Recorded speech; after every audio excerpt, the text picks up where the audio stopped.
मैं 7 क्लास में था जब, तो मुझे बहुत गुस्सा आता था। मैं बीमार तो नहीं हूँ। हमें तो पता भी नहीं था शुगर का सोना, ब्लड प्रेशर का सोना, ये तो नहीं पता कि नफ्सियाती भी कोई बीमारी होती है। बात बात पे गुस्सा आ जाता था, मुझे किसी का बात करना भी अच्छा नहीं लगता था। बहनें कहती हैं तुम्हें तलाक हो गई,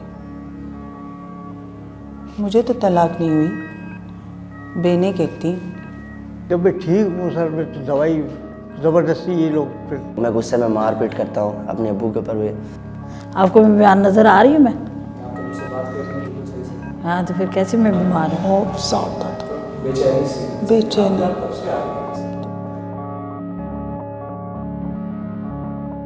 पढ़ाई से ज़्यादा मुझे बाहर घूमना, दोस्तों में रहना ज़्यादा देर तक।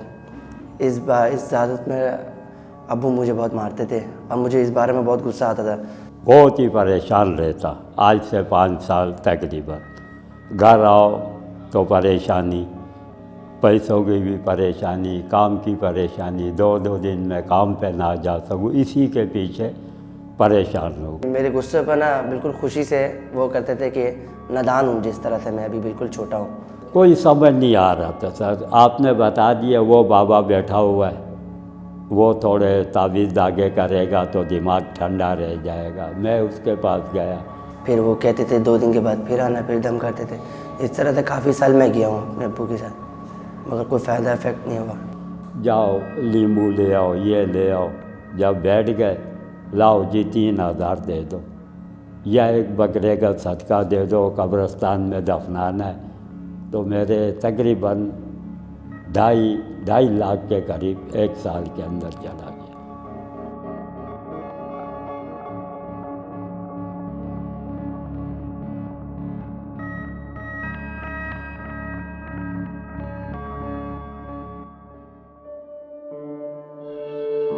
सिर्फ कराची की पॉपुलेशन 36% वन वे और दी अदर किसी न किसी मेंटल इलनेस का शिकार है।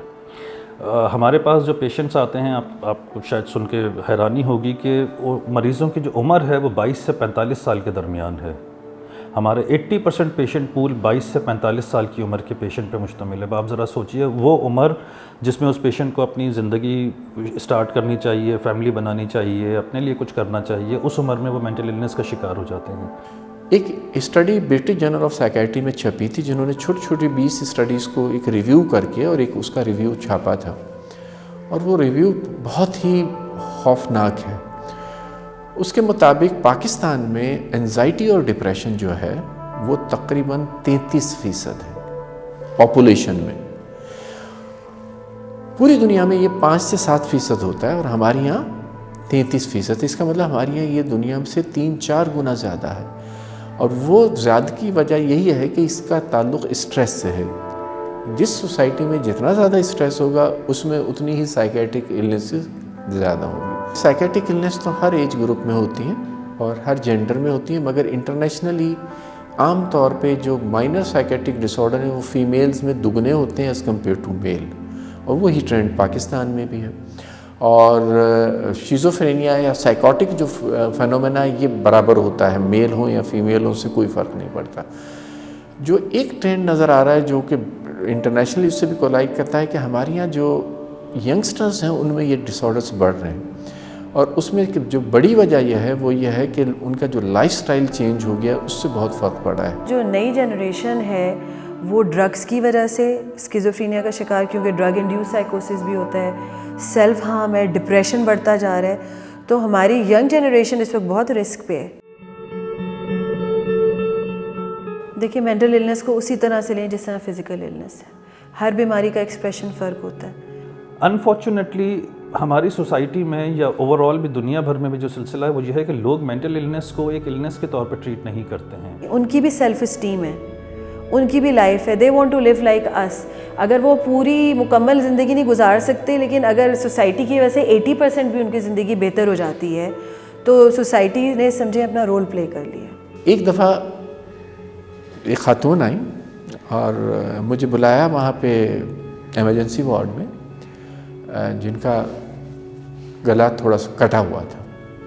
तो मैंने पूछा ये किसने काटा है, तो बताया कि किसी ने नहीं काटा, इसने खुद काटा है।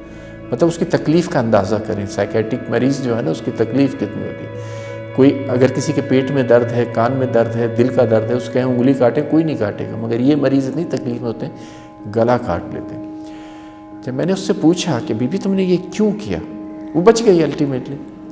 तो पता ही चला कि उसने अपने 2 बच्चों को पहले मार दिया था और अपने आप को ख़त्म कर रही थी, तो वो बच गई।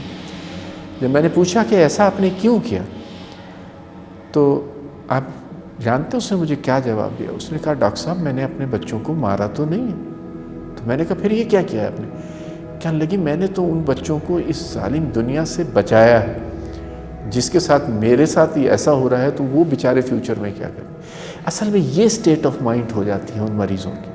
वो इतने कर्म में होते हैं, इतने तकलीफ़ में होते हैं कि ऐसे ऐसे डिसीजंस ले लेते हैं कि जो बहुत ही, एक नहीं ऐसे सैकड़ों केसेस हैं जो हम एथिकली तो किसी का नाम लेके आपको नहीं बता सकते, बट ऐसे हज़ारों केसेस हमारी ज़िंदगी में होते हैं जो हम देखते हैं, जो हमारे लिए भी बहुत ट्रॉमेटिक होते हैं। और हमें भी कई दफ़ा हेल्प की ज़रूरत पड़ती है, तो हम कोलीग्स जब मिलते हैं किसी पार्टी में, ग्रुप में, तो हम वेंटिलेट करते हैं इन चीज़ों को, वरना ये स्ट्रेसफुल होती हैं चीज़ें, बहुत ट्रॉमेटिक होती हैं।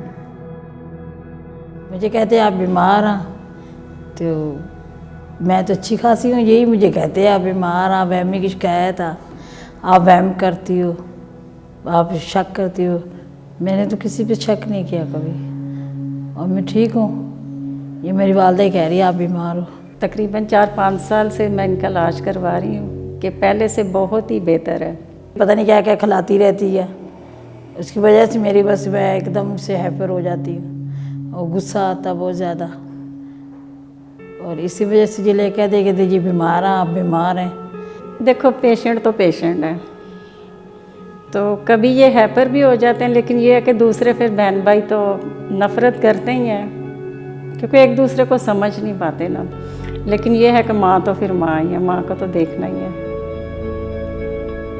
हम लोग तो बीमार हैं, हमसे तो कोई भी कुछ भी करेगा। कुछ लोग हमारे से नफरत करते हैं, कुछ लोग जो हमारी कहते हैं भी आप वो तरस खाते हैं हमारे पे, कुछ हमारी हिफाजत करते हैं।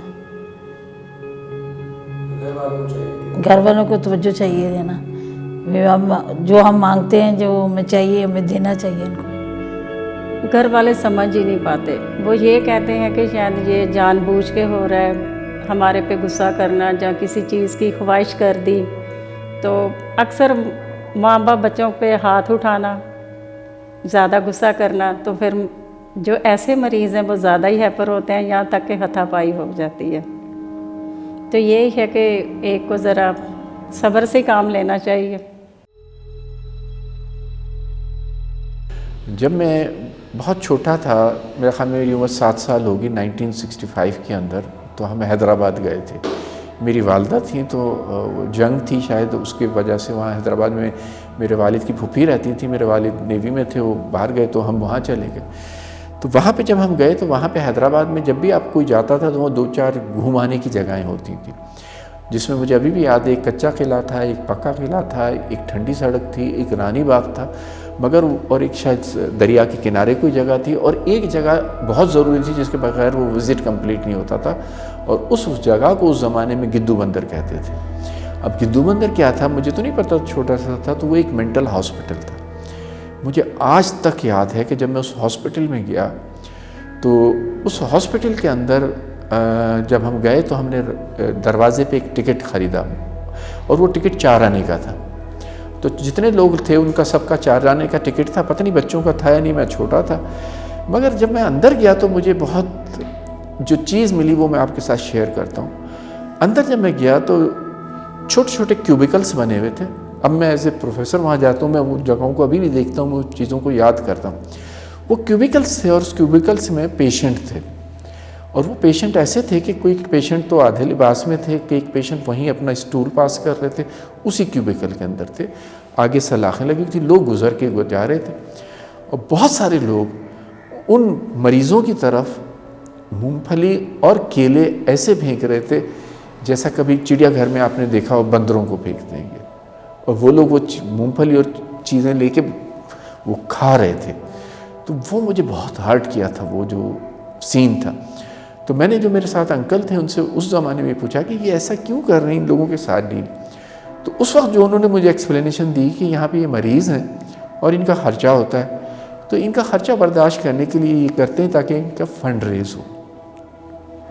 और बात वो आई गई हो गई, मगर मेरे जहन में कहीं ना कहीं मैं अब याद करता हूँ कि मेरा कभी भी नहीं था कि मैं साइकेट्री में जाऊँ, मगर मेरे लाशूर में कहीं ना कहीं ये चीज़ थी।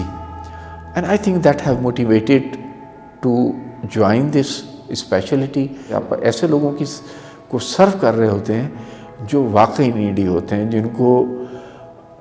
जिनकी नीड का लोग कोई अंदाज़ा नहीं कर सकता। इवन उनमें बहुत से साइकोटिक पेशेंट ऐसे होते हैं कि उनको खुद भी नहीं अंदाज़ा होता कि उनकी क्या वो हो रही है। करवाने तो बहुत अच्छा रहा, ताकि इसलिए कि मेरी बेटी को फ़ायदा हुआ।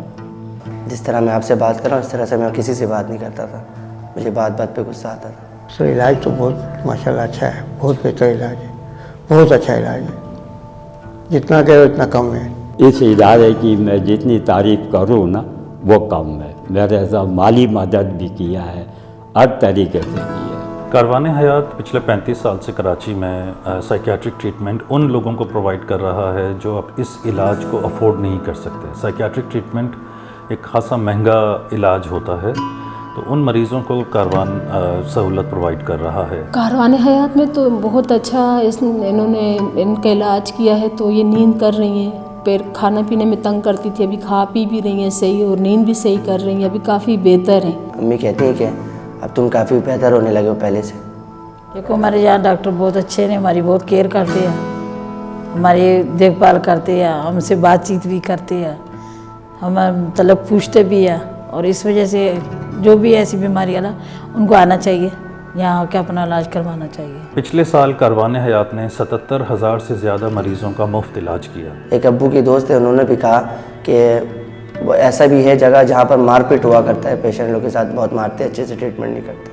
हमारा स्लोगन 2 हैं, मेंटल हेल्थ फॉर ऑल। हमारे दरवाजे हर एक के लिए खुले हुए हैं, चाहे कोई अफोर्ड कर सकता है या अफोर्ड नहीं कर सकता है। हमारे दरवाजे सबके लिए खुले हुए हैं, आइए यहाँ पर अपना इलाज करवाइए और सेहतमंद ज़िंदगी गुजारिए। दूसरी हमारी टैगलाइन है मेंटल हेल्थ इज़ ट्रीटेबल। पर यहाँ आने के बाद मुझे बहुत अच्छा लगा कि बिल्कुल नहीं अपने घर जैसा है, हर चीज़ अपने साथ बैठाना, खाना पीना, इनके साथ डॉक्टर भी बहुत अच्छे साथ हमारे को कोऑपरेट करते हैं, इसलिए मुझे बहुत अच्छा लगने लगा कारवाने हयात। वरना बाहर अगर जिस तरह से उन्होंने बताया था, लोगों ने कहा था, अगर उस तरह से तो शायद मैं अपना ट्रीटमेंट नहीं करवाता, इधर भाग जाता, जैसे मैं स्कूल से भाग जाया करता था गुस्से की वजह से।